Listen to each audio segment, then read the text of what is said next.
শিক্ষার্থীবৃন্দ, ত্রিকোণমিতির বর্গের যে সূত্রগুলো আছে তা আমরা পরীক্ষার হলে গিয়ে ভুলে যাই।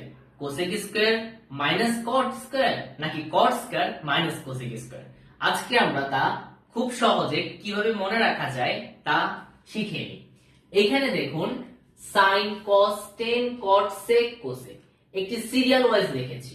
আপনারা টেকনিকটা মনে রাখতে হলে অবশ্যই এই সিকোয়েন্সটা ফলো করতে হবে।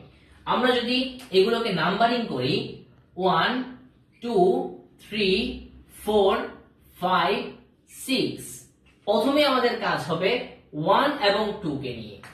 1 এর বর্গ এবং 2 এর বর্গের যোগফল হবে 1।